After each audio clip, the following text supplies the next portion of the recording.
তিন জিনিসের দিকে তাকালেই সওয়াব। কয় জিনিস? জোরে বলেন। এক নাম্বার আন-নাযার ইলাল মুসহাফ, কোরআনের দিকে তাকালেই সওয়াব, পড়া লাগবে না, পড়লে তো সওয়াব আছে, তাকানো মাত্রই।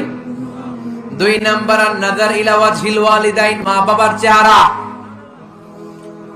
মা বাবার খেদমত করলে তো সওয়াব আছেই, টাকা দিলে তো সওয়াব আছেই, কিন্তু মা বাবার চেহারার নজরের দিকে যদি রহমতের নজরে একবার তাকান, একটা কবুল হজ করলে যেই সওয়াব, ওই সওয়াব আমল নামাই দিবে কে?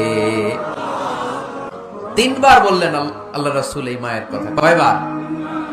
আল্লাহর হাবিব বললেন মা মা মা, তারপরে মা কয়বার? বাবা কয়বার?